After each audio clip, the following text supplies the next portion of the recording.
صل على سيدنا محمد يا رب صل. بسم اللہ الرحمن الرحیم. آج میں آپ کے سامنے سورہ اعراف شروع کروں گا. ہماری سورہ انعام تک کی تفسیر الحمدللہ کمپلیٹ ہو چکی ہے، 30واں پارہ بھی، اور سورہ بقرہ سے لے کے سورہ انعام تک کی. آج ہم ابتدا کر رہے ہیں سورہ اعراف کی. سورہ اعراف کا پہلا رکوع اور 8ویں پارے کا 8واں رکوع. حسب معمول اس رکوع کا سب سے پہلے انشاءاللہ لفظی ترجمہ ہوگا مختصر گرامر کے ساتھ. میں نے 2-4 لیکچرز پہلے یہ بات کہی تھی کہ ہم لفظی ترجمہ چھوڑ کے ڈائریکٹ تفسیر شروع کریں گے، لیکن وہ بات بنی نہیں. اس سے تفسیر میں ایک سقم پیدا ہو رہا ہے، جامعیت پیدا نہیں ہو رہی. تو اسی ترتیب کو ہم کنٹینیو کریں گے کہ لفظی ترجمہ اور مختصر گرامر پہلے ہو جائے. البتہ اس ترجمے کو ہم اور مختصر کر دیں گے، گرامر کا عنصر اس میں اور شارٹ کر دیں گے تاکہ ہم جلد سے جلد اس کی تفسیر شروع کر سکیں.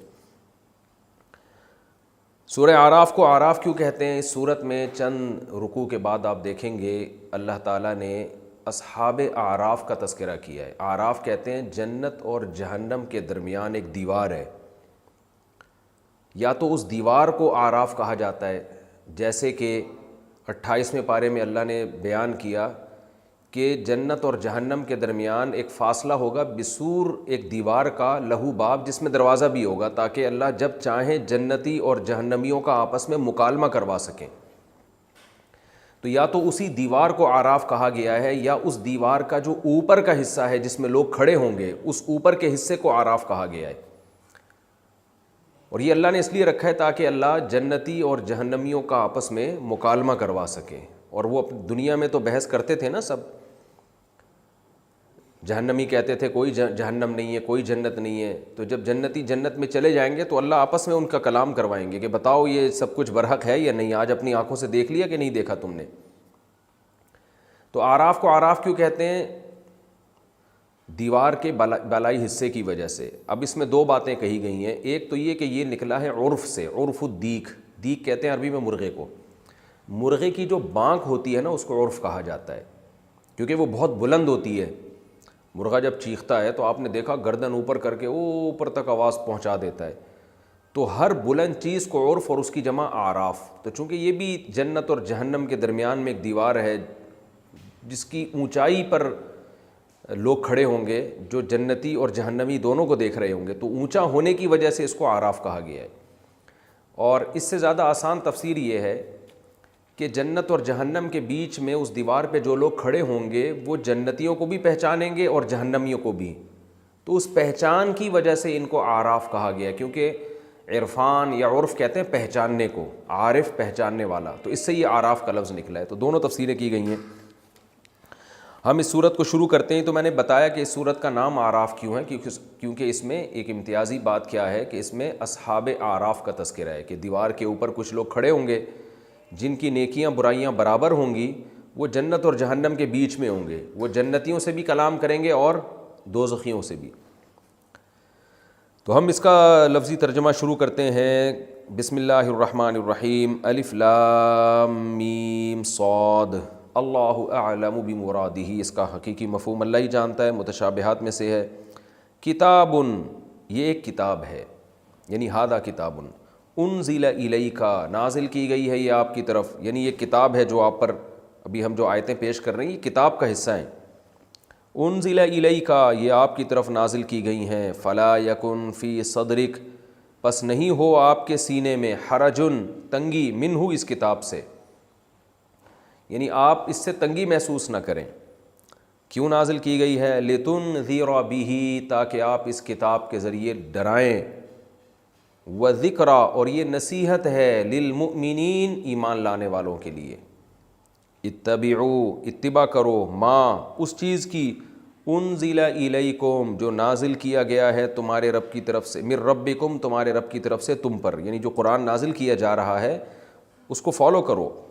ولا تتبعوا، اور اتباع مت کرو، من دونہ، اس قرآن کے علاوہ کی، اولیاء، دوستوں کی. اولیاء جو بھی دوست ہوتے ہیں، یہ جو بھی مذہبی رہنما ہوتے ہیں، یا جن کو بھی آپ فالو کرتے ہیں، ان سب کو ولی کہا گیا یہاں پہ، کیونکہ وہ بھی جو آپ کے رہبر ہیں وہ بھی ایک قسم کے آپ کے ولی ہیں، قریب ہیں آپ کے. تو اس قرآن کے علاوہ کسی اور کو فالو مت کرو. قلیلا ما تذکرون، بہت تھوڑا تم نصیحت حاصل کرتے ہو. وَكَم مِّن قَرْيَةٍ، اور کتنی ہی بستیاں ایسی ہیں، أَهْلَكْنَاهَا، ہم نے ان کو ہلاک کر دیا. فَجَاءَهَا، پس آئی ان کے پاس، بَأْسُنَا، ہماری پکڑ، بیاتن، رات کے وقت میں. باتا یبیتو بیتو تتن، ضرب یضربو کی طرح. بیاتا یبیتو تھا اصل میں، اس کا معنی ہوتا ہے رات گزارنا. بیت کمرے کو کہتے ہیں نا، بیت اللہ اس سے نہیں نکلا. تو عربی میں بیت کمرے کو کہتے ہیں، اصل میں اس کمرے کو کہا جاتا تھا جس میں لوگ رات گزارتے تھے، تو اس سے اس کا نام بیت پڑ گیا. تو پھر ہر کمرے کو کہا جانے لگا. تو بیاتن کا معنی رات گزارنا. فجاءہا بأسنا، ہماری پکڑ ان کے پاس آ گئی، بیاتن، جب وہ رات میں تھے، یعنی رات میں آرام کر رہے تھے، کیونکہ رات میں سوتا ہے نا انسان. تو رات میں وہ جب گزار رہے تھے وہ، اس وقت ہماری پکڑ آئی. او ہم، یا وہ قائلون، قیلولہ کر رہے تھے، دوپہر کو سو رہے تھے، یعنی غفلت کے وقت میں ہماری پکڑ ان پر آئی. قال یقیلو قیلولتن، اس کا معنی ہوتا ہے دوپہر کھانے کے بعد کچھ دیر آرام کرنا. فما کان دعواہم، پس نہیں تھا ان کا دعویٰ، اذ جاءہم بأسنا، جب آئی ان کے پاس ہماری پکڑ، الا، مگر یہ، ان قالوا، کہ وہ کہنے لگے، یعنی صرف ان کا دعویٰ یہی تھا. کیا کہنے لگے؟ انا کنا ظالمین، بے شک تھے ہم ظلم کرنے والے. فلنسألن، فا کا معنی تو لام تاکید کے لیے، نسألو کا معنی سوال کریں گے ہم، نون آگے تاکید کے لیے. تو کیا مطلب؟ فلنسألن الذین، ہم ضرور بالضرور سوال کریں گے، الذین، ان لوگوں سے، ارسل الیہم، جن کی طرف بھیجا گیا، یعنی پیغمبروں کو بھیجا گیا جن کی طرف، ہم ان سے بھی قیامت کے دن ضرور بالضرور سوال کریں گے. وَلَنَسْأَلَنَّ الْمُرْسَلِينَ، اور جن کو بھیجا گیا یعنی پیغمبروں کو، ان سے بھی ہم سوال کریں گے قیامت کے دن. فَلَنَقُصَّنَّ، قَصَّ يَقُصُّ قَصَصًا، ضرب نصر ينصر کی طرح، پڑھ کے سنانا، بیان کرنا، قصہ بیان کرنا، سب کے معنی میں آتا ہے. فَلَنَقُصَّنَّ، ہم ضرور بالضرور بیان کریں گے، علیہم، ان سب پر، پیغمبروں پر بھی اور عام لوگوں پر بھی، بعلم، علم کے ساتھ، یعنی حقیقت کو واضح کریں گے. وَمَا كُنَّا غَائِبِينَ، اور نہیں تھے ہم غائب، یعنی ہم لوگوں سے غائب تھوڑی تھے، ہم تو سب کچھ دیکھ رہے تھے، اس کے حساب سے ہم بیان کریں گے. وَالْوَزْنُ، اور جو وزن ہے، یعنی ناپنا ہے اعمال کا، وزن کرنا ہے. یومئذ، جس دن ایسا ہوگا، یعنی قیامت قائم ہوگی اور اللہ سوال جواب کرے گا، اس دن وزن الحق، برحق ہے، یعنی اس دن وزن لازمی ہوگا اعمال کا. فمن، پس جو شخص، ثقولت موازینہ، اس کا وزن ثقیل ہو گیا، اس کا ترازو، میزان کی جمع موازین آتی ہے، اس کے ترازو بوجھل ہو گیا. فاولئک، تو یہ وہ لوگ ہیں، ہم المفلحون، جو حقیقت میں کامیاب ہیں. ومن، اور جو شخص، خفت موازینہ، خفا یخفو، اصل میں تھا خفف یخففو، ضرب یضربو کی طرح، ہلکا ہونا، کہتے ہیں نا خفیف سا آدمی ہے، اپنی خفت محسوس کر رہا ہے، یہ اردو میں لفظ استعمال ہوتا ہے. ومن خفت موازینہ، اور جس کا وزن ہلکا ہو گیا، یعنی نیکیوں کا وزن. فاولئک الذین، پس یہ ہیں وہ لوگ، خسروا انفسہم، جو اپنی ذات کی طرف سے خسارے میں پڑے ہوئے ہیں. بیما کانو، اس لیے کہ تھے یہ لوگ، بآیاتنا یظلمون، ہماری آیتوں کے ساتھ ظلم کیا کرتے تھے. وَلَقَدْ مَكَّنَّاكُمْ فِي الْأَرْضِ، اور تحقیق، مکنا یمکن تمکیناً، ٹھکانہ دینا، اور تحقیق ہم نے ٹھکانہ دیا ہے تم کو زمین میں. وَجَعَلْنَا لَكُمْ فِيهَا، اور بنایا ہے تمہارے لیے ہم نے اس زمین میں، معائش، زندہ رہنے کا سبب. عیش کہتے ہیں زندگی کو، معائش اس کی جمع آتی ہے، تو یہاں زندگی سے مراد زندگی کے اسباب، یعنی سبب المعائش، سبب معائش، یہ مطلب ہوگا. کچھ چیزیں محذوف ہوتی ہیں کامن، یعنی واضح ہونے کی وجہ سے. تو ہم نے یہ دیکھیں، اردو میں عیش کا مطلب تو عیش و عشرت ہوتا ہے نا، عربی میں عیش زندہ رہنے کو کہتے ہیں. عاش یعیش و عیشن کا معنی زندہ رہنا. عاش فی الارض 40 سنۃ، کہا جاتا ہے وہ شخص زمین میں 40 سال زندہ رہا. اس کا ترجمہ یہ نہیں ہوگا کہ اس نے 40 سال زمین میں عیاشی کی ہے، یہ مطلب نہیں ہوگا. معیشت اسی سے نکلا ہے نا. معیشت کو معیشت کیوں کہتے ہیں؟ اس کی وجہ سے انسان کو حیات ملتی ہے, زندگی ملتی ہے. زندہ رہنے کی جو دنیاوی اسباب ہیں ان کو کہا جاتا ہے. تو ہم نے تمہارے لیے اس زمین میں زندہ رہنے کے اسباب رکھے ہیں. قلیلا ما تشکرون, بہت تھوڑا تم شکر ادا کرتے ہو. یہ جی سورہ اعراف کا پہلا رکوع تھا, 8ویں پارے کا 8واں رکوع. اس کا لفظی ترجمہ ہو گیا. اب ہم انشاءاللہ اس کی تفسیر کی طرف چلتے ہیں. سورہ اعراف بھی مکہ میں نازل ہوئی. اس کے مضامین بھی زیادہ تر توحید اور آخرت پر مشتمل ہیں. احکام اس میں کم ہیں. جیسے سورہ نساء میں آپ نے, سورہ آل عمران میں, سورہ بقرہ میں دیکھا نا, بہت سارے احکام تھے, یہ کرو یہ نہ کرو, وراثت کے احکام, اور بہت سارے نکاح طلاق کے احکام, نماز روزے کے احکام, میدان جنگ میں نماز کیسے پڑھی جائے گی, روزہ کیسے رکھا جائے گا, بہت ساری باتیں تھیں جو گزر چکیں. تو سورہ اعراف میں بھی زیادہ تر آخرت کی باتیں ہیں, عقیدے کی باتیں ہیں, موٹیویشن کی باتیں ہیں. اللہ فرماتے ہیں کتاب انزل الیک. دیکھیں قرآن کو عربی میں پڑھنے کا ہی مزہ ہے. یہ تو میں تفسیر کر رہا ہوں نا, لیکن اگر آپ یہ تفسیر کے لیکچر غور سے سنیں اور اس کی پریکٹس کریں, آگے ٹیچنگ کریں, تو میں یقین سے کہتا ہوں آپ کو ان آیتوں کے پڑھنے میں, جب آپ نماز میں سنیں گے نا کسی اچھے قاری کی تلاوت, یا حرمین میں قاریوں کی تلاوت سنیں گے آپ, تو آپ کو اتنا لطف آئے گا کہ ناقابل بیان ہے. کیونکہ قرآن اصل میں قرآن کی زبان میں ہی سننے میں مزہ آتا ہے. تو ہم تو آپ کو اردو میں اس لیے کر رہے ہیں تاکہ جو اردو بولنے والے ہیں ان کو تھوڑا عربی سے مناسبت پیدا ہو جائے. ورنہ یہ آیتیں آپ نے اتنی یاد کرنی ہیں اور رٹے نہیں لگانے. جیسے جیسے میں درس دے رہا ہوں آپ دوسرے کو بھی اسی سٹائل میں درس دینا شروع کر دیں, تو ریوائز کرنے سے, تکرار کرنے سے, ٹیچنگ کرنے سے آپ پر کو قرآن کی آیتوں پر بہت زبردست عبور حاصل ہو جائے گا. اور پھر جب کوئی تلاوت کرے گا یا آپ خود تلاوت کریں گے آپ کو مزہ آئے گا اس میں. اچھے قاری کی آواز میں تلاوت سنیں گے بہت لطف آئے گا آپ کو, کیونکہ یہ اللہ کا کلام ہے. اس میں جو اثر ہے وہ اثر کسی اور کے بیان میں پیدا ہو نہیں سکتا. تو بڑا زبردست ایک جلالی انداز ہوتا ہے قرآن کا جب نئی سورت شروع ہوتی ہے.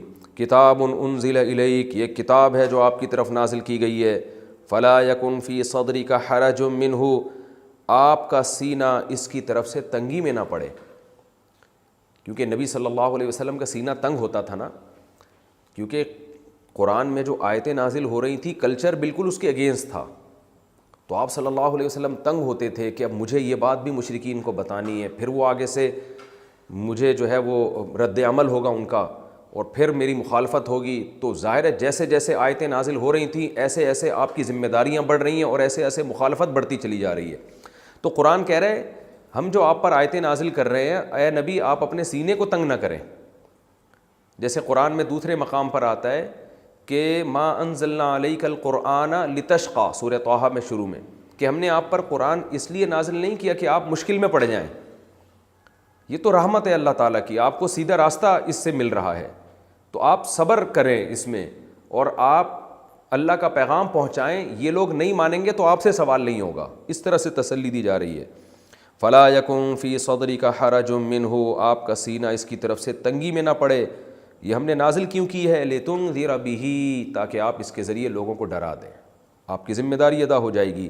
وذکریٰ, اور یہ نصیحت بن جائے, للمؤمنین, ایمان لانے والوں کے لیے. جو اس کو مانیں گے ان کے لیے بڑی زبردست نصیحتیں ہیں اس میں, وہ فالو کرتے چلے جائیں گے. آگے قرآن کہہ رہا ہے اتبعوا ما انزل الیکم من ربکم, اے لوگو تمہارے رب کی طرف سے جو تم پر نازل کیا جا رہا ہے اس کے پیچھے چلو.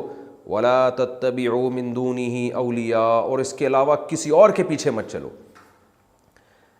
کتنا زبردست سکون والا حکم اللہ نے ہمیں دے دیا کہ ہمیں ایک ٹریک بتا دیا ہے.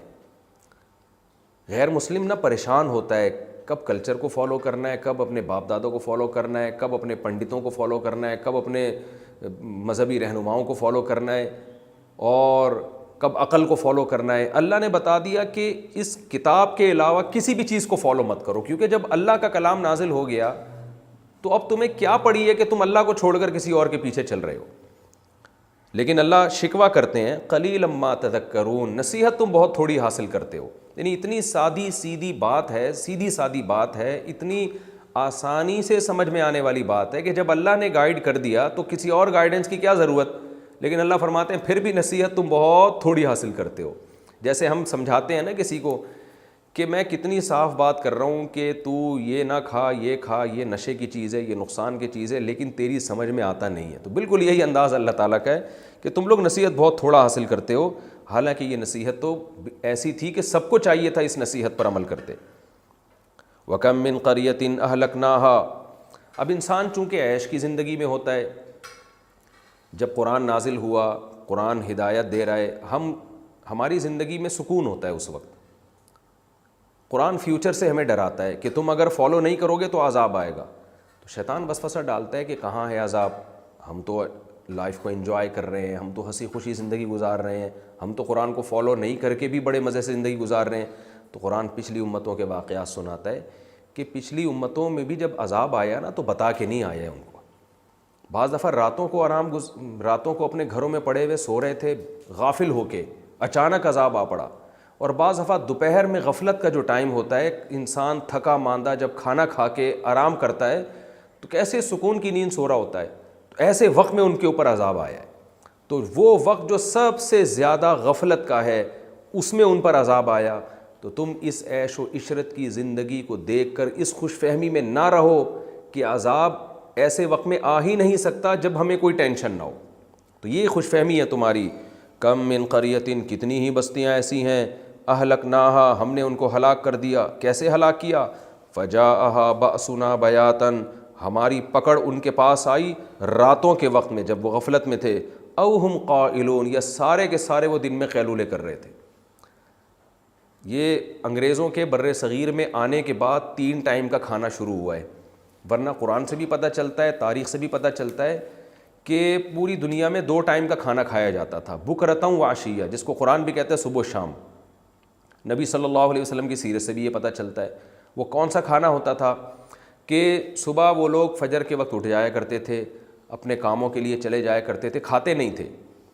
جب شدید بھوک لگتی، 11 بجے کا ٹائم جو زوال سے پہلے کا ٹائم ہوتا ہے، تو 11 ساڑھے 11 12 بجے شدید بھوک لگتی تھی. اس وقت دنیا میں کھانے کا رواج تھا، یہ نیچرل بھی ہے.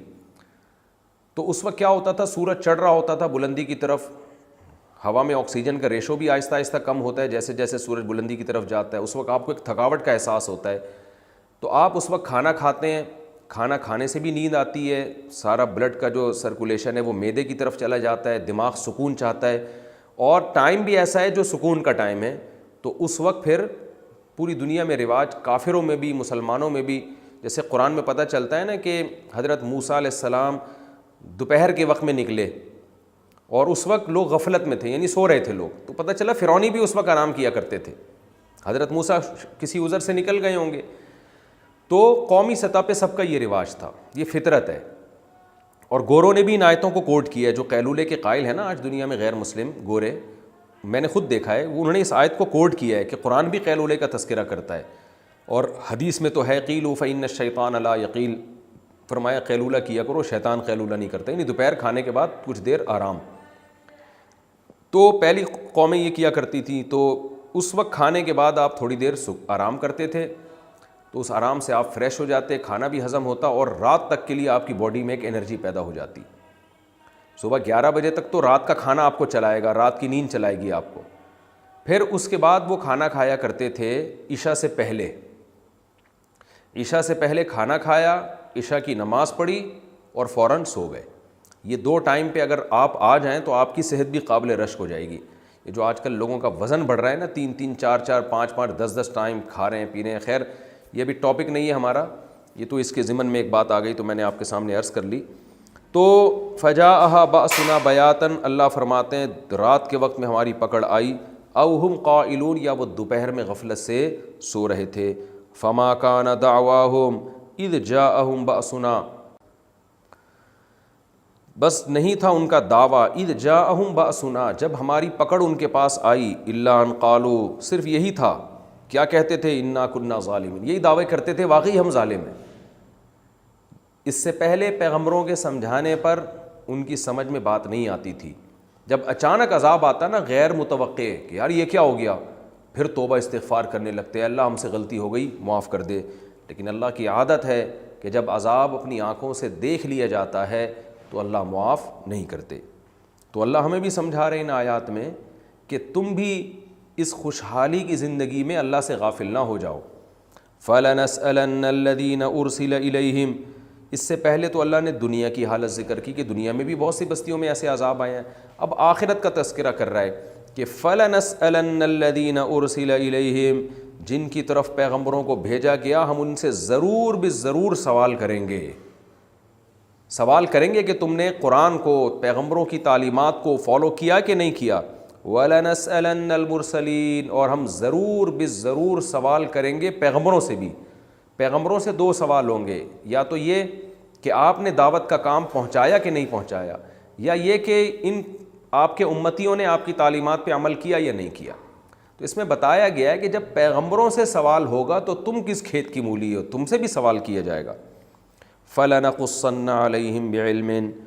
پھر ہم ضرور ضرور ان سب لوگوں پر، پیغمبروں اور ان کے امتیوں پر علم کے ساتھ، کیونکہ اللہ کو علم ہے ہر چیز کا، اس کے ساتھ حقیقت کو بیان کریں گے کہ کون جنتی ہے کون جہنمی ہے، کون صحیح زندگی گزار کر آیا اور کس نے پیغمبروں کی تعلیمات کو ٹھکرایا، پیغمبروں نے رسالت کا حق ادا کیا کہ نہیں کیا. یہ تمام چیزوں کو ہم علم کے ساتھ بیان کریں گے. وَمَا كُنَّا غَائِبِينَ. اور ہم غائب نہیں تھے لوگوں سے. دنیا میں ہم یہ سمجھتے ہیں کہ ہم جو کچھ کر رہے ہیں اللہ کو، شاید اللہ ہم سے غائب ہے. تو اللہ کہتے ہیں ہم تو ایک ایک چیز دیکھ رہے ہیں، نوٹ کر رہے ہیں.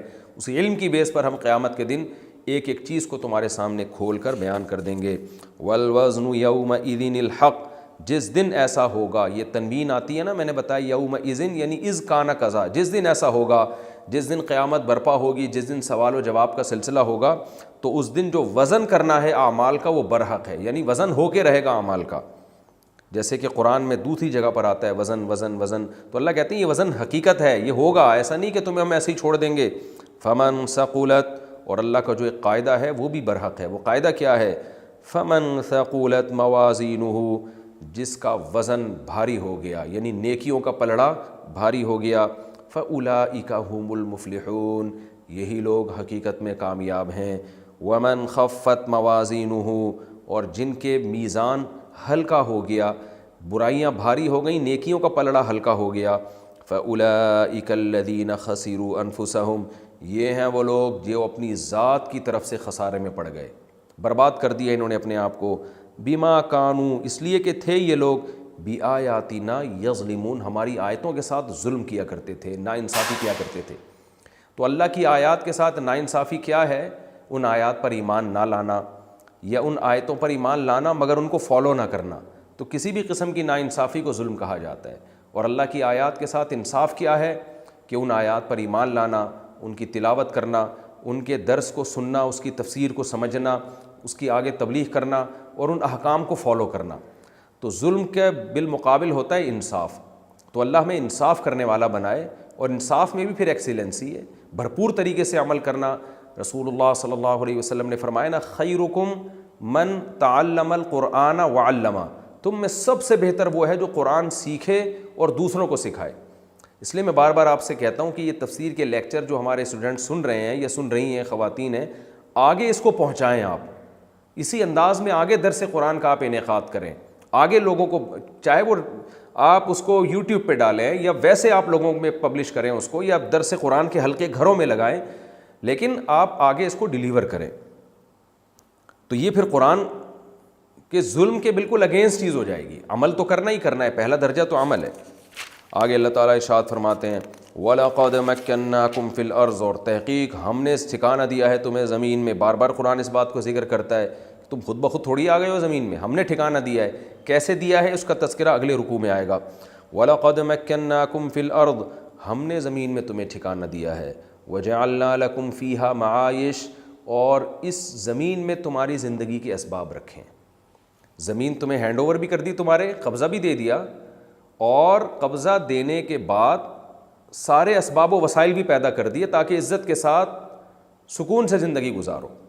یہ ایسے ہی ہے جیسے کوئی غریب جسے کوئی ٹھکانہ نہ مل رہا ہو، آپ ایک خوبصورت بنگلے کی چابیاں اس کو پکڑا دیں، بولیں آج سے یہ تمہارا ہو گیا، اور پھر اس میں رہنے کے اسباب بھی پیدا کر دیں. واش روم بنا دیں، کچن بنا دیں، بیڈ روم بنا دیں، سوئمنگ پول بنا دیں، اس میں کھیل کا میدان بنا دیں، آپ بیڈمنٹن کا میدان بنا دیں، بیڈمنٹن کی جگہ بنا دیں، آپ ٹینس کی جگہ بنا دیں.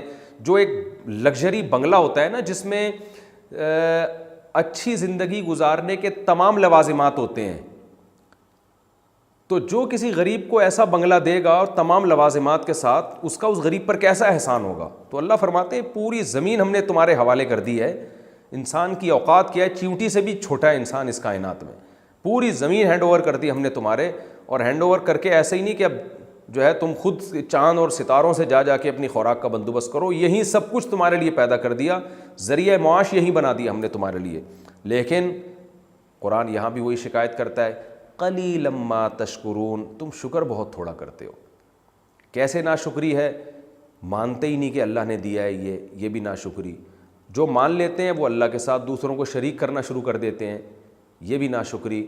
جو اللہ کے ساتھ شریک نہیں کرتے وہ عملی لحاظ سے ناشکرے ہوتے ہیں کہ ان نعمتوں کا شکر نہیں ادا کر رہے، گناہوں سے اپنے آپ کو بچا نہیں رہے ہیں، نیکیوں کی طرف آ نہیں رہے ہیں، یہ نہیں سمجھ رہے کہ اللہ نے دیا ہے تو اب اللہ کے بھی کچھ حقوق ہیں. تو ہر طرح کی ناشکری اس آیت کے تحت داخل ہے. تو یہ رکوع ہمارا مختصر کا سا تھا، اس میں اس کا خلاصہ بھی بہت آسان ہے. اللہ تعالیٰ نے اس کتاب کا تعارف کروایا کہ یہ کتاب جو ہم نے نازل کی ہے اے نبی، اس لیے نہیں کی ہے کہ آپ پریشان ہو جائیں، بلکہ اس لیے کہ آپ لوگوں کو ڈرائیں اور جو عمل کرنا چاہیں ان کو اس سے نصیحت ملے. پھر قرآن نے دوسرا آرڈر کیا دیا کہ اس قرآن کے علاوہ کسی اور کتاب کو، کسی اور راستے کو، کسی اور کلچر کو تم نے فالو نہیں کرنا. لیکن شکایت بھی کی کہ تم نصیحت بہت کم حاصل کرتے ہو. پھر اللہ نے ڈرایا ہمیں کہ تم اس دنیا کی زیب و زینت اور اس کی عیش و عشرت سے اس خوش فہمی میں نہ رہو کہ اللہ تمہیں پکڑے گا نہیں. پچھلی امتیں بھی ہلاک ہوئی ہیں غفلت کے وقت میں، سوتے ہوئے ان پر عذاب آیا ہے، اور پھر وہ مانے بھی ہیں. پہلے تو مانتے نہیں تھے، جیسے ہی عذاب آیا مانے کہ اللہ ہم ظالم تھے، لیکن اس کے بعد ان کی توبہ قبول نہیں ہوئی. پھر اللہ نے آخرت کا تذکرہ کیا کہ یہ دنیا میں جیسے عذاب آیا، آخرت میں ہم تم سے سوال پوچھیں گے، تم سے بھی، پیغمبروں سے بھی سوال پوچھیں گے، اور اعمال کا وزن ہوگا. جس کا ترازو نیکیوں کا بھاری ہو گیا وہ جنت، اور جس کا ہلکا ہو گیا وہ جہنم کی آگ میں، اس لیے کہ اس نے ہماری آیتوں کے ساتھ ظلم کیا تھا. پھر اللہ نے اپنا ایک احسان جتلایا، احسان بتایا ہمیں کہ ہم نے تمہیں زمین میں پیدا کیا ہے، اور اس زمین میں رہنے کے، زندہ رہنے کے اسباب بھی ہم نے پیدا کیے ہیں. پھر شکایت کی ہے کہ تم شکر بہت کم کرتے ہو. یہ اس رکوع کا خلاصہ تھا. اب ہم اگلے رکوع کی طرف چلتے ہیں. سورہ اعراف کا رکوع نمبر 2 اور 8ویں پارے کا رکوع نمبر 9. حسب معمول اس رکوع کا سب سے پہلے مختصر لفظی ترجمہ، مختصر گرامر کے ساتھ، اور پھر انشاءاللہ اس کی تفسیر ہوگی. بسم اللہ الرحمن الرحیم. وَلَقَدْ خَلَقْنَاكُمْ، تحقیق ہم نے تمہیں پیدا کیا. ثُمَّ پھر صَوَّرْنَاكُمْ ہم نے تمہیں صورت دی. صَوَّرَ يُصَوِّرُ تَصْوِيرًا کا معنی شکل دینا، یہ صورت بھی ہم نے تمہیں دی. ثُمَّ پھر ہم نے قُلْنَا ہم نے کہا لِلْمَلَائِکَةِ فرشتوں سے اسجدوا لآدم آدم کو سجدہ کرو. فسجدوا سب نے سجدہ کیا، الا ابلیس مگر ابلیس نے نہیں کیا. لم یکن نہیں ہوا وہ من الساجدین سجدہ کرنے والوں میں. قال اللہ نے فرمایا ما منعک تجھے کس چیز نے روکا اللہ تسجد کہ تو نے سجدہ نہیں کیا، یعنی سجدہ کرنے سے تجھے کس چیز نے روکا؟ کون سی ایسی چیز تھی جو رکاوٹ بن کے تجھے یہاں تک لے آئی کہ تو نے سجدہ نہیں کیا؟ اذ امرتک جب کہ میں نے تجھے حکم دیا تھا. امر یامرو حکم دینا آسان ہے. قال شیطان نے کہا انا خیر منہ، انا کا معنی میں، خیر منہ بہتر ہوں اس آدم سے. خلقتنی بنایا ہے تو نے، نی مجھ کو، من نار آگ سے، وخلقتہ اور بنایا ہے، خلقتہ ضربتہ کی طرح، اور پیدا کیا ہے تو نے اس آدم کو، من طین مٹی سے، طین مٹی کو کہتے ہیں. قال اللہ نے فرمایا فاہبط پس نکل جا. فا آتا ہے تو کے معنی میں، یعنی اگر تو یہ کہہ رہا ہے، سجدے سے انکار کر رہا ہے اس دلیل کی بیس پر، فاہبط تو یہاں سے نکل جا. اصل میں تھا اہبط، ہبط یہبط کا معنی ہوتا ہے بلندی سے پستی کی طرف جانا، تو اہبط میں الف سائلنٹ ہو گیا. فاہبط منہا تو پھر تو نکل جا یہاں سے، یعنی اگر تو اس طرح کی باتیں کر رہے ہیں نکل جا یہاں سے. فما یکون لکا پس نہیں ہے، یکون نہیں ہے یہ بات، لکا تیرے لیے، کیا بات؟ ان تتکبرا کہ تو تکبر کرے، فیہا اس جگہ پر، اس جگہ پر، فیہا یہ جو جگہ ہے جہاں تو یہ باتیں کر رہا ہے، یہاں تیرے پر تکبر زیب نہیں دیتا. فاخرج پس نکل جا یہاں سے، انکا بے شک تو ہے، من الصاغرین کم لوگوں میں، صغر سے نکلا ہے, چھوٹے کو کہتے ہیں صاغر, چھوٹا, کمتر, تو ذلیل ہو, یہ اس کا ترجمہ ہم یہاں کریں گے تو رسوا لوگوں میں سے ہے. قال, شیطان نے کہا, انظرنی, انظر ینظر انظارا, مہلت دینا, انظر اکرم کی طرح. شیطان کہنے لگا انظرنی, مجھے مہلت دے دے, الی یومی, اس دن تک, یبعثون, جس دن لوگوں کو زندہ کیا جائے گا, اٹھایا جائے گا. بعث یبعث کا معنی بھیجنا, اٹھانا, سب چیزوں میں استعمال ہوتا ہے. جس دن لوگوں کو حشر کی طرف بھیجا جائے گا, قبروں سے اٹھایا جائے گا, اس دن تک کے لیے تو مجھے مہلت دے دے. قال, اللہ نے فرمایا, انکا, بے شک ہے تو, من المنظرین, مہلت دیے ہوئے لوگوں میں سے, یعنی تجھے میں نے مہلت دے دی ہے, تو مہلت دیے ہوئے لوگوں میں سے, لوگوں میں شامل ہو گیا ہے. جیسے بہت سے لوگوں کو مہلت ملتی ہے, تجھے بھی مہلت مل گئی ہے.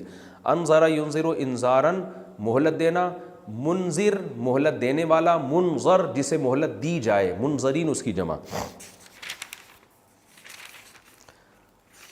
قال, تو شیطان کہنے لگا, فبما, فا کا معنی تو, بیما, ما زائد ہے, اغویتنی, اغوا یغوی اغواءن کا معنی ہوتا ہے گمراہ کرنا, اغویتا, اکرمتا کی طرح, بیما اغویتنی, تو نے مجھے گمراہ کیا, فبما, اس سبب سے, یعنی چونکہ تو نے مجھے گمراہ کیا ہے تو اب اس وجہ سے, با سبب کے لیے آتا ہے نا, یعنی با جو آتا ہے نا یہ سبب بیان کرنے کے لیے بھی آتا ہے, بسبب ھذا الامر, اس کام کی وجہ سے. تو فبی ما اغویتنی, ما زائد ہے, فبی ما اغویتنی, اس لیے کہ تو نے مجھے گمراہ کیا ہے, اب میں کیا کروں گا, لأقعدن, اے اللہ تو نے مجھے گمراہ کر دیا نا, تو اب میں کیا کروں گا, لأقعدن, قعد یقعد, قعودن کا معنی بیٹھنا, اقعد انصرو کی طرح, لأقعدن لہم, میں ضرور ضرور بیٹھوں گا, لہم, ان انسانوں کے لیے, صراطک المستقیم, تیرے سیدھے راستے پر, یعنی میں سیدھے راستے پہ آ کے ان انسانوں کے لیے بیٹھ جاؤں گا تاکہ یہاں سے ہٹاتا رہوں ان کو. ثم, پھر اس کے بعد, لآتینہم, آتا یوتی ایتاءن, یہ عطا یاتی سے ہے, عطا یاتی کا معنی آنا, تو آتی ضاربن کی طرح, آنے والا. ثم لآتینہم, نہیں یہ ہے فعل مضارع, عطایا یاتیو, ضرب یضربو کی طرح, تو یاتیو, یاتیانی, یاتیون, تاتیو, تاتیانی, تاتونا, تو پھر اس میں آخر میں آتا ہے اتیو ناتیو, جیسے ازربو نضربو, تو آتیو ناتیو پڑھا جاتا ہے اتیو کو, اور نون تاکید کا لگے گا تو آتینہ, یعنی پھر میں آؤں گا, آتینہم, میں آؤں گا ان کے پاس, من بین ایدیہم, ان کے سامنے سے بھی, ومن خلفہم, ان کے پیچھے سے بھی, وعن ایمانہم, یمین دائیں کو کہتے ہیں, ایمان اس کی جمع, ان کے دائیں سے بھی, شمال بائیں کو کہتے ہیں, شمائل اس کی جمع, اور ان کے بائیں جانبوں سے بھی, یعنی میں سیدھے راستے پر ان کے سامنے بیٹھ جاؤں گا, پھر میں ضرور آؤں گا. لآتین, یہ جب لام بھی تاکید کا اور نون بھی تاکید کا لگتا ہے تو قسم کے معنی میں دیتا ہے, قسم کا معنی پیدا ہو جاتا ہے اس میں, گویا میں قسم اٹھا کے کہتا ہوں کہ میں ان کے سامنے سے بھی آؤں گا, ان کے پیچھے سے بھی, دائیں سے بھی, بائیں سے بھی آؤں گا ان کے پاس, یعنی وسوسے ڈالنے کے لیے. وَلَا تَجِدُوا, اور اے اللہ تو نہیں پائے گا, وجد یجد وجدان کا معنی پانا, تو نہیں پائے گا, اکثرہم, ان میں سے اکثر کو, شاکرین, شکر کرنے والا. قال, اللہ نے کہا, اخرج منہا, نکل جا یہاں سے, منہا اس جگہ سے, مذعومن, ذلیل ہو کے, مذعوم کہتے ہیں رسوا آدمی کو, مذعوم ہو کے, مدحورا, دحور سے نکلا دھتکارنا, مدحورا دھتکارا ہوا, جس کو دھکے دے کے نکالا جاتا ہے نا اس کو مدحور اس میں مفعول ہے, مذعوم بھی اس میں مفعول ہے, مذمت والا, رسوا والا, رسوائی والا ہو کے, اور مدحورا, دھتکارا ہوا ہو کے یہاں سے نکل جا. یعنی ایک تو آپ کسی کو ویسے ہی نکالتے ہیں نا عزت کے ساتھ کہ فی الحال آپ یہاں سے تشریف لے جائیں, آپ یہاں سے چلے جائیں, تو ایسا نہیں, اللہ کہہ رہے ہیں تو یہاں سے نکل اس حال میں کہ تو رسوا بھی ہے اور تو دھکے دے کے نکالا ہوا ہے یہاں سے, دھتکارا ہوا ہے یہاں سے دفع ہو جا تو. لمن تبعک منہم, لام کا تاکید کے لیے, من تبعک منہم, جو بھی اتباع کرے گا تیری, منہم, ان انسانوں میں سے, لأملأن, ملأ یملأ ملأن, اس کا معنی ہوتا ہے بھرنا, تو لَأَمْلَأَنَّ میں ضرور بھی ضرور بھر دوں گا جہنم کو تم سب میں سے اجمعین سب میں سے، یعنی تو اور تیرے فالوورز ان سب کے سب لوگوں کے ذریعے میں جہنم کو بھر دوں گا۔ وَيَا آدم اور اے آدم اسکن سکونت اختیار کر، سکن یسکنو سکونت اختیار کرنا، وَيَا آدم اسکن انتا سکونت اختیار کر تو بھی، وَزَوْجُكَ اور تیری زوجہ بھی، الجنہ جنت میں، فَكُلَا پس تم کھاؤ، ایک آدمی کو کہا جاتا ہے کلا، دو کو، تم دونوں کھاؤ، من حیث جہاں سے چاہو، شئتما تم دونوں چاہو، شاء یشاء چاہنا، شئتما اصل میں تھا شیأتما ضربتما کی طرح، تم دونوں جہاں سے چاہو اس جنت میں کھاؤ، ولا تقربا اور قریب مت جاؤ دونوں، ہادہ شجرہ اس درخت کے، اشارہ کر کے بتا دیا اس درخت کے قریب مت جاؤ، فتکونا تو تم دونوں ہو جاؤ گے من الظالمین ظالمین میں سے، یعنی اگر اس درخت کے قریب بھی گئے کھانے کی کوشش کی ظالمین میں سے ہو جاؤ گے۔ فوسوس لہما الشیطان شیطان نے ان دونوں کے لیے وسوسہ ڈالا، کیوں وسوسہ ڈالا؟ لیبدی لہما تاکہ ظاہر کر دے، ابدا یبدی ابداء کا معنی ظاہر کرنا، کہتے ہیں نا باطن نظر میں یہ چیز اچھی لگ رہی ہے ظاہری نظر میں، تو اب ابدا کا معنی ہوتا ہے ظاہر کرنا، تاکہ ظاہر کر دے لہما ان دونوں کے لیے ما وہ چیز ووریا عنہما جو ان دونوں سے چھپائی گئی تھی، وارا یواری مواراتن، زاربا یزارب مزاربتن، اس کا معنی ہوتا ہے چھپانا، یہ ورا سے نکلا ہے، ورا کسے کہتے ہیں؟ پیچھے کو، ہماری فقہ کی کتابوں میں ایک اصطلاح استعمال ہوتی ہے ما وراء النہر، دریا کے پیچھے، یہ جو دریائے آمو ہے نا روس اور افغانستان کو ملاتا ہے، اس سے پیچھے کے علماء کو ما وراء النہر کہا جاتا تھا، اردو میں کہتے ہیں اس کے ورے، یعنی اس کے پیچھے۔ تو یہ باب مفاعلہ میں جب جاتا ہے تو واریا یواریو مواریتن، زاربا یزارب مزاربتن، جو پڑھا جاتا ہے وارا یواری مواراتن، یہ وہ نہیں ہے جس کو اردو میں کہتے ہیں وارے میں نہیں آ رہا، یہ وہ والا وارا نہیں ہے، تو پردے کے معنی میں استعمال ہوتا ہے۔ ورا مخلوق کو بھی کہتے ہیں کیونکہ یہ بھی پردہ بن کے زمین کو اس نے ڈھانپا ہوا ہے، تو وارا یواری مواراتن کا معنی چھپانا، تو ووریا فعل مجہول ہے، زوریبا کی طرح چھپائی گئی۔ اب ترجمہ سمجھیں، شیطان نے ان دونوں کے دلوں میں وسوسہ ڈالا، لیبدی لہما تاکہ شیطان ان دونوں کے لیے ظاہر کر دے ما اس چیز کو ووریا عنہما جو ان دونوں سے چھپائی گئی تھی، یعنی دونوں سے جو چیز چھپائی جاتی ہے وہ شرمگاہ ہوتی ہے، تو انسان ایک دوسرے سے چھپاتا ہے وہ شرمگاہ، من سوآتہما یعنی ان دونوں کی شرمگاہیں، سو اصل میں بری چیز کو کہتے ہیں، لیکن شرمگاہ بھی ایسی چیز ہے جس کے تذکرے سے اور جس کی دیکھنے سے انسان کو کراہت آتی ہے، تو اس لیے اس کو سوآت کہا گیا ہے، من سوآتہما یعنی ان کی شرمگاہوں کو۔ تو جو شرمگاہیں دونوں کی ایک دوسرے سے چھپائی گئی تھیں، جو انسان چاہتا ہے کہ چھپا کے رکھے، تو شیطان نے ان دونوں کے دلوں میں وسوسہ ڈالا تاکہ ان دونوں کی شرمگاہیں کھلوا دے، وہ ایک دوسرے کے سامنے ظاہر کر دے، یعنی یہاں بھی لام جو ہے نا عاقبت کے لیے، شیطان کا مقصد یہ نہیں تھا ان دونوں کو بے لباس کر دے، شیطان کا مقصد تو یہ تھا کہ اللہ کا نافرمان بنا دے، لیکن اس کا نتیجہ یہ نکلا کہ سزا کے طور پر لباس دونوں سے چھین لیا گیا اور ان کی شرمگاہیں ایک دوسرے کے سامنے کھل گئیں، تو اس لیے یہ لام عاقبت کے لیے، جو میں بار بار اس کو ڈیفائن کر چکا ہوں کہ لام عاقبت کیا ہوتا ہے، انجام بیان کرنے کے لیے۔ شیطان نے ان دونوں کے دلوں میں وسوسہ ڈالا تاکہ شیطان ان دونوں کے لیے وہ چیز ظاہر کر دے جو ان سے چھپائی گئی تھی، یعنی ان کی شرمگاہیں۔ وقال اور شیطان کہنے لگا ما نہاکما ربکما نہیں منع کیا تم دونوں کے رب نے تم دونوں کو، نہا کا معنی منع کرنا، عن ہذہ الشجرہ اس درخت کے کھانے سے، الا مگر صرف اس لیے، ان تکونا کہ تم دونوں بن جاؤ ملکین دو فرشتے۔ اللہ کو پتا تو تم یہ چیز کھاؤ گے تم فرشتے بن جاؤ گے، تو ملک فرشتے کو ملکینی دو فرشتے، او تکونا من الخالدین یا تم ہو جاؤ گے ہمیشہ رہنے والوں میں سے۔ وقاسمہما اور شیطان نے ان دونوں کے سامنے قسمیں اٹھائیں، انی لکما لمن الناصحین میں تم دونوں کے لیے خیر خواہ ہوں، ناصح خیر خواہ کو کہتے ہیں نصیحت کرنے والا۔ فدلاہما بغرور شیطان نے دلالت کی ان دونوں کی، رہنمائی کی ان دونوں کی، بغرور دھوکے کے ساتھ ان کی کو گائیڈ کیا۔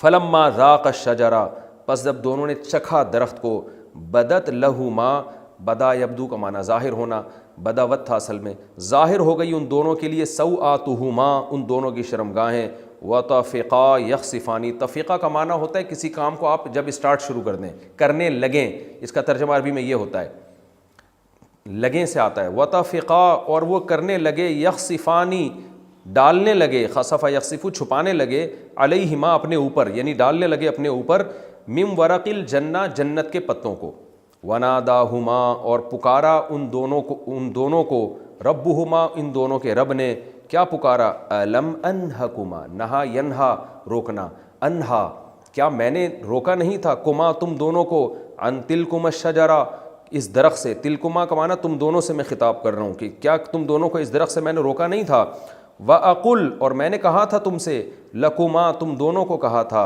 إِنَّ الشَّيْطَانَ لَكُمَا، کہ بے شک شیطان تم دونوں کے لیے، عَدُوٌّ مُبِينٌ، کھلا ہوا دشمن ہے، قَالَا، دونوں کہنے لگے، ربنا، اے ہمارے رب، ظلمنا انفسنا، ہم نے اپنی جانوں پہ ظلم کیا، وَإِن لَّمْ تَغْفِرْ لَنَا، اگر تو نے ہماری مغفرت نہیں کی، وَتَرْحَمْنَا، اور تو نے ہم پہ رحم نہیں کیا، لَنَكُونَنَّ مِنَ الْخَاسِرِينَ، ہم ضرور بالضرور خسارے والوں میں سے ہو جائیں گے۔